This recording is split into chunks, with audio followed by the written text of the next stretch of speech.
ഇന്നത്തെ വീഡിയോയിൽ ക്യൂബും ക്യൂബോയിഡും തമ്മിൽ എന്തെങ്കിലും ഡിഫറൻസ് ഉണ്ടോ എന്നാണ് നമ്മൾ ചെക്ക് ചെയ്യുന്നത്.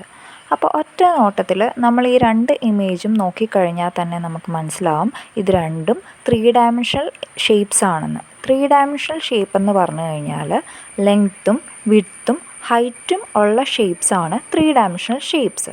ഇപ്പോൾ ഞാൻ കാണിക്കുന്നതാണ് വേർട്ടെക്സ് എന്ന് പറയുന്നത്. ഈ കാണിക്കുന്നത് എഡ്ജസ് ആണ്. അപ്പോൾ ഈ ക്യൂബിനും ക്യൂബോയിഡിനും 12 എഡ്ജസ് ആണുള്ളത്. സിമിലറായിട്ട് 12 എഡ്ജസ്. ഇപ്പോൾ കാണിക്കുന്നത് ഇതിൻ്റെ ഫേസാണ്, ക്യൂബിൻ്റെ ഫേസസ്. 6 ഫേസസ് ആണ് ക്യൂബിനുള്ളത്. പക്ഷേ ക്യൂബിൻ്റെ ഫേസ് സ്ക്വയർ ടൈപ്പും ക്യൂബോയിഡിൻ്റേത് റെക്റ്റാങ്കുലർ ടൈപ്പുമാണ്. രണ്ട് പേർക്കും സിമിലറായിട്ട് ഉള്ളത് 6 ഫേസസ്, 12 എഡ്ജസ്, 8 വേർട്ടിസസ്. ഇത് സിമിലറാണ് രണ്ടു പേർക്കും. ഇനി ഒരു ക്യൂബ് ഒരു സ്പെഷ്യൽ കൈൻഡ് ഓഫ് ക്യൂബോയിഡാണ്. എപ്പോൾ എല്ലാ ഫേസും ക്യൂബോയിഡിൻ്റെ എല്ലാ ഫേസും ഈക്വൽ ലെങ്ത് ആയി കഴിഞ്ഞു കഴിഞ്ഞാൽ ഒരു ക്യൂബ് ക്യൂബോയിഡായിട്ട് മാറും.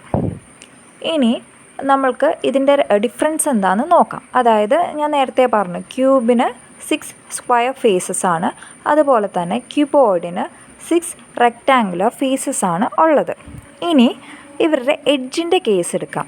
12 എഡ്ജസ് ആണ് രണ്ടു പേർക്കും എന്ന് പറഞ്ഞു. ഈ ക്യൂബിൻ്റെ കേസിൽ എല്ലാ സൈഡ്സും ഈക്വൽ ആയതുകൊണ്ട് എഡ്ജസിന് ഈക്വൽ ലെങ്ത് ആണ്. ക്യൂബോയിഡിൻ്റെ കേസിൽ എഡ്ജസ് ഈക്വൽ ലെങ്ത്തിലല്ല, നോട്ട് ഓഫ് ഈക്വൽ ലെങ്ത് ക്യൂബോയിഡിൻ്റെ കേസിൽ.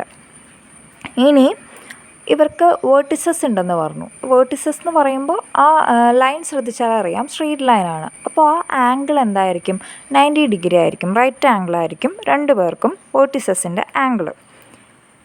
അതുപോലെ തന്നെ എല്ലാ ഫേസിൻ്റെ ഏരിയയും ക്യൂബിന് ഈക്വൽ ആയിരിക്കും. ക്യൂബോയിഡിൻ്റെ കേസിൽ ഓപ്പോസിറ്റ് ഫേസസിൻ്റെ ഏരിയ ആയിരിക്കും ഈക്വൽ. എല്ലാ ഫേസും ഈക്വൽ ആയിരിക്കില്ല, ഓപ്പോസിറ്റ് ഫേസസിൻ്റെ ഏരിയ ആയിരിക്കും ക്യൂബോയിഡിൻ്റെ കേസിൽ ഈക്വൽ. ഇനി രണ്ടുപേരുടെയും വോളിയം കണ്ടുപിടിക്കുകയാണെങ്കിൽ വോളിയത്തിൻ്റെ ഫോർമുല എന്താ? Length into width into height. ക്യൂബിൻ്റെ കേസിൽ എല്ലാ സൈഡും ഈക്വൽ ആണ്. അപ്പോൾ side into side into side. ഇപ്പോൾ എ ആണ് സൈഡെങ്കിൽ എ ക്യൂബ് ചെയ്താൽ മതിയാകും. ക്യൂബോയിഡിന് ഡിഫറെൻ്റ് ആയതുകൊണ്ട് L into W into H എന്ന് തന്നെ വേണം ചെയ്യാനായിട്ട്. ഇനി റിയൽ ലൈഫ് എക്സാമ്പിൾ നോക്കുവാണ്. നമ്മൾ ക്യൂബായിട്ട് എന്തൊക്കെ കണ്ടിട്ടുണ്ട് റിയൽ ലൈഫിലെന്ന് നോക്കിക്കഴിഞ്ഞാൽ നമ്മൾ ഡൈസ്, ഗെയിംസിന് യൂസ് ചെയ്യുന്ന dice, Rubik's cube, ice cube, ഇതെല്ലാം ക്യൂബ്സാണ്. ക്യൂബോയിഡ് എന്ന് പറഞ്ഞു കഴിഞ്ഞാൽ ബ്രിക്സ്, ബുക്സ്, അതുപോലെ പെൻസിൽ ബോക്സ്, പിന്നെ നമ്മൾ ഷൂസും അങ്ങനത്തെ എന്തെങ്കിലും മേടിക്കുമ്പോൾ കിട്ടുന്ന കാർഡ്ബോർഡ് ബോക്സ്, ഇതെല്ലാം ക്യൂബോയിഡ് ഷേപ്സാണ്. ഇതാണ് നമ്മളിപ്പോൾ ക്യൂബിനെയും ക്യൂബോയിഡിനെയും ഡിഫറൻഷ്യേറ്റ് ചെയ്ത് കഴിഞ്ഞാൽ പറയാൻ പറ്റുന്നത്.